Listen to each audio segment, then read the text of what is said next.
Hi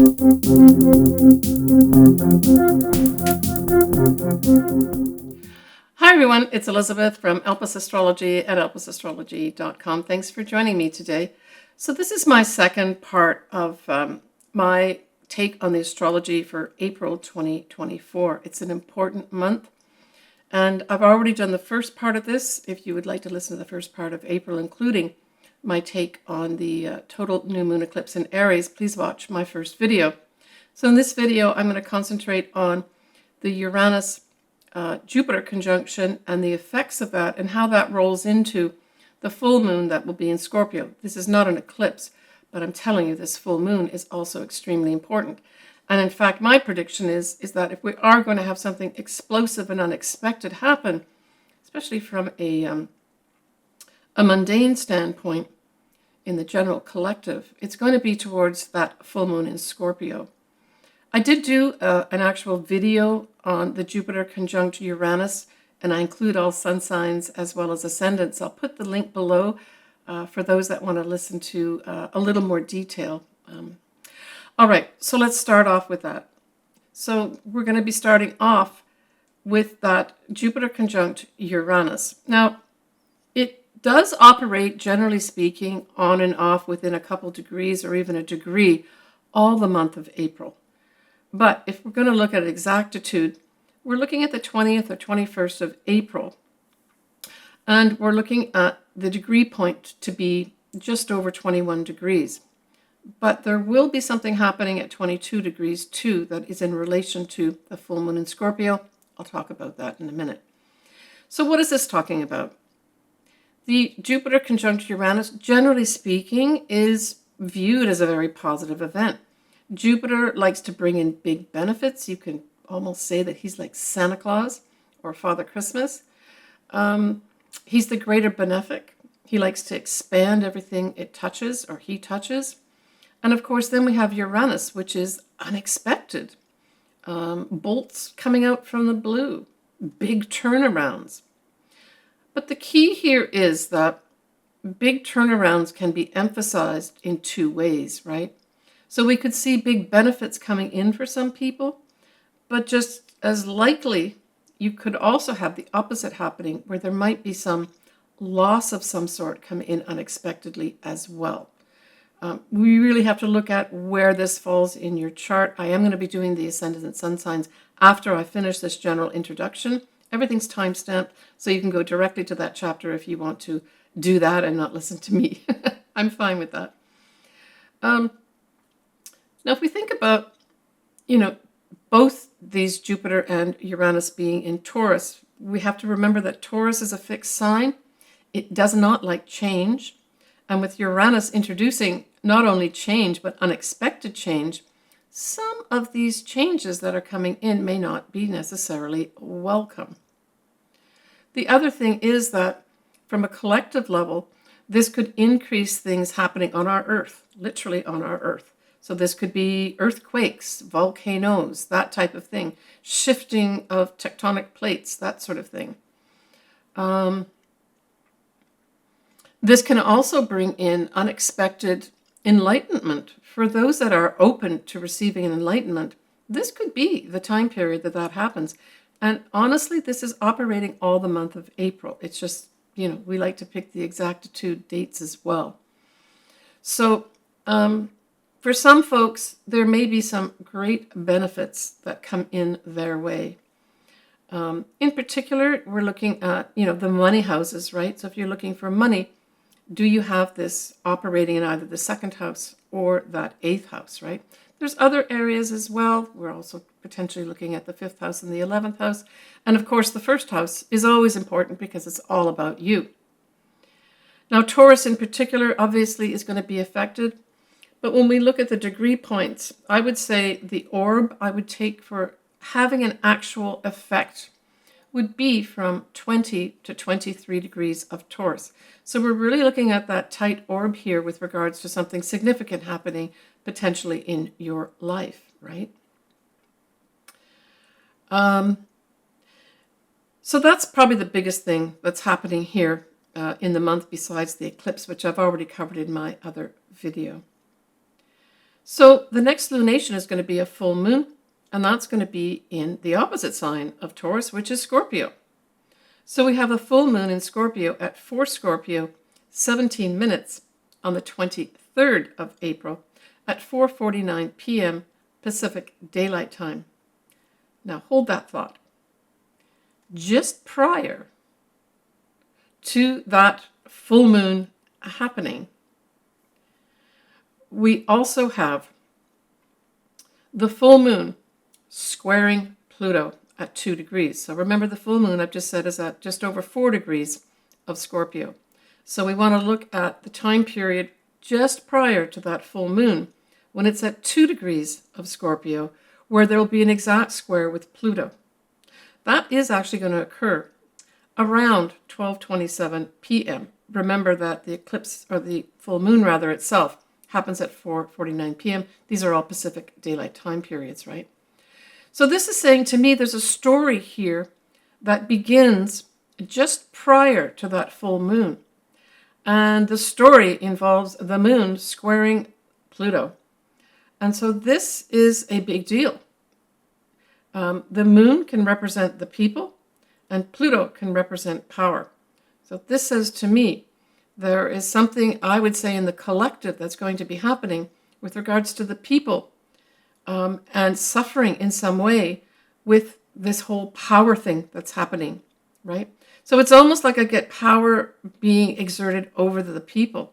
But this is actually quite significant, this square, as it occurs the same day, just a few hours prior to the full moon actually happening, right?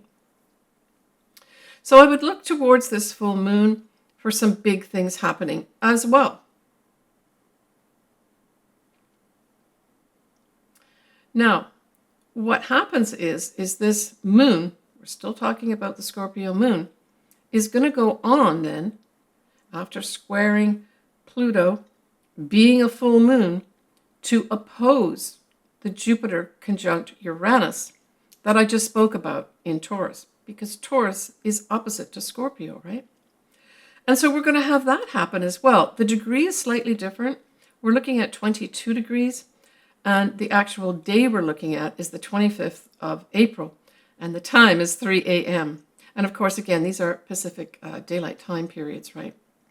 And so this is another big thing that's going to happen. The moon is opposed to Jupiter and Uranus. Jupiter and Uranus is all about what? Some unexpected thing happening that's going to be kind of blown up. Now, Jupiter on its own can also not only express benefits and represent benefits, but it can also represent foreign things and foreign people. So I see this, and this could occur in any area. I know we've got certain countries that are highlighted right now, but this could also be another country. Talking about something unexpected happening here with regards to the people in a foreign country. And that is going to be happening around the 25th of April. And this is with Scorpio involved, and I would say this is like, it's like the scorpion. I look at this part of Scorpio can be different iterations of different animals, right? And the highest, of course, is the phoenix rising from the action, but I see this one as a scorpion. And this scorpion attacking, I think there's going to be some kind of attack going on of the people to some big power here. And this is going to happen around this opposition of that moon to Jupiter and Uranus around the 25th of April. I've earmarked the 3 a.m. mark on Pacific Daylight Time. If you've got this in your personal chart, this could just represent some emotional breakthrough, right? So I've just been speaking more about the collective, but this could also represent an emotional breakthrough for you. Maybe you've been waiting for your whole life. Now, I am going to be discussing next your sun signs and or ascendants, whichever resonates with you, and I'll talk about that whole Jupiter conjunct Uranus, as well as this full moon and the effects in your individual signs, right? So we'll look at that next. So the next day after this opposition with Jupiter and Uranus by the moon, we're going to have Mercury going direct at around 16 degrees of Aries. And that is on the 26th of April. So this is good news. You should really technically wait for it to go out of shadow It really won't go out of shadow until May. I did put it in my previous video, but I'll tell you here, it's the 14th of May that whole Mercury will be out of shadow completely, right? And many things cleared up with regards to communications, writings, computers, anything regarding that, right? Now, when we look at the 29th of April, we are looking at Mars conjunct Neptune. Now, I spoke about, in the first part of this video, I spoke about Mars conjuncting Saturn and the effects of that. Now we have Mars conjuncting Neptune. And this is not the greatest conjunction to have happen because Mars wants to take action and Neptune kind of can't make their minds up. So this could play out, say, individually, where you want to take action somewhere and there's some confusion happening or someone's not going along with it, or there's an element of deception even that could come in here too with this whole setup of Jupiter conjunct Neptune. And of course, Neptune is in its home sign of Pisces. But it can also speak to, at its highest, spiritual warriors, right? And maybe a spiritual warrior too. It can also talk about religious fever of some sort or fervor. But there's going to be some people that actually are going to have some compassion fatigue. That's what came out for me on this too. This whole Mars conjunct Neptune is compassion fatigue. And that's a significant thing where, you know, there's going to be some people that have been just really, maybe in their job, just doing too much with regards to giving all to others and not taking back themselves. So there may be a wake-up call for some people here where maybe you've got to take better care of yourself. But as I said, there's also this religious fever that can come in as well, where these religious factions may rise up and cause some problems here.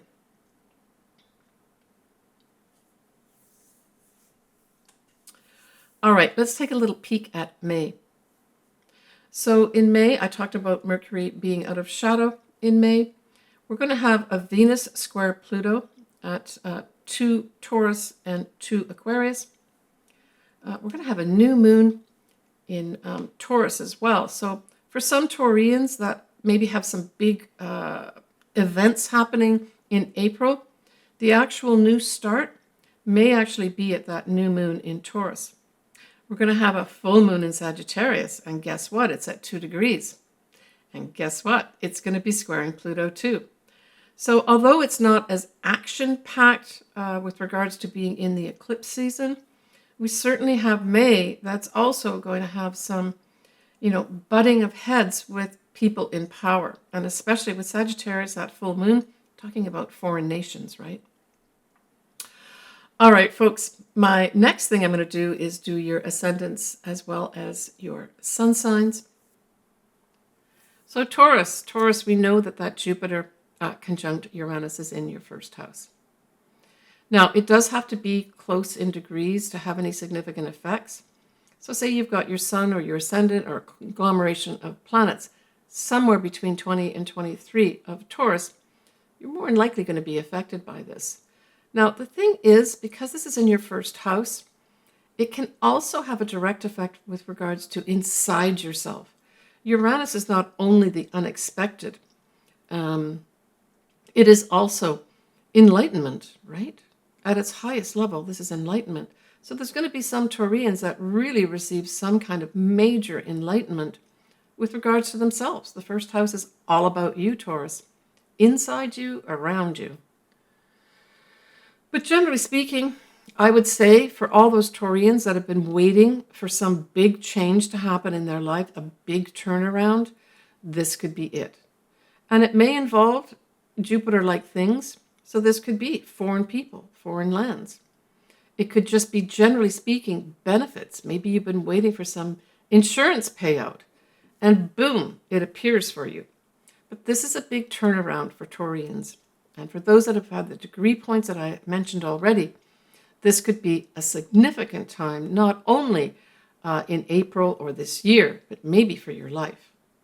All right, when we look at that actual full moon in Scorpio, we're looking at an opposition, right? Because Scorpio is opposite your sign, Taurus. And so this now puts an emphasis really on your seventh house. Now it puts, because it's a full moon, we know the moon is in one place and then the opposite sign is the sun. So we know the moon in Scorpio has the sun in your sign, Taurus. So there's an activation for you for sure. But with that moon in your seventh house, it's putting the focus on your partnerships or your clients. And so there could be some wrap up. And I'm thinking, say for those folks that have been going through some kind of wrangling of some sort, maybe something to do with a legal matter or any other kind of figuring stuff out type thing that have been around you for years. You get the release at the Jupiter conjunct Uranus. And then at this full moon, which is just after it, you actually get the ending of something that has been very onerous for you. And so I think that's how it could play out. It could involve a partner, whether this is a marriage partner or serious relationship, but it can also be a business partner. So there may be some Taurians that decide to end a business partnership at this time, maybe end a marriage at this time. It's also clients. So it could also have you deciding that you don't want to work with these particular types of clients, but that was activated with something happening at the Jupiter conjunct Uranus in your first house, right? Now you're still going to be entertaining Jupiter and Uranus for a little while. Jupiter will change signs and go into Gemini around that third week of May this year, and Uranus will continue till well into next year, staying in your sign as well. But remember that at that full moon in Scorpio, just prior to it becoming a full moon, the moon does oppose Jupiter and Uranus conjunct at 22 degrees in your first house. So there may be a 1-2 punch happening here, and it doesn't mean it's going to be a negative 1-2 punch, but there's going to be an activation of whatever happened at that Jupiter conjunct Uranus time period, 20th, 21st, an activation again at that full moon, right, around the 23rd, a few days later. But this whole time period, I would say, take it out a number of days, maybe even, a whole week. There's pretty powerful things going on, Taurus, with regards to you personally, and then partnerships, business, marriage, as well as clients, right? All right, take care of yourself, Taurus.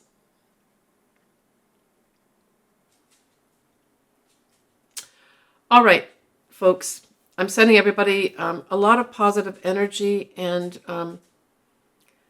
real optimism is what I'm going to say. Real optimism for big change in our lives in April that brings us the things that we need to get on the path that we need to be on, and to manifest some things in our lives that help change our lives around for the positive, right? So take care of yourself, everybody. As always, I like to do people's charts. All my information is below. Please contact me. If you've got any comments, I always like listening to those too and reading them. Take care, and we'll talk to you soon. Hi, everyone. It's Elizabeth here from Elpis Astrology. I'd like just to give you a little more detail about what I do with regards to the services I can offer you. Certainly, I suggest that if you've not had your chart ever done, this would be a good time to do it. Contact me. All my contact details are below, and we can talk to each other back and forth and arrange something for you. So I offer different services. I offer a full astrology report for two of my services. One is where I look at both your natal chart and your progress chart in detail. I accompany that with a physical chart, as well as your charts that I'm looking at for that year.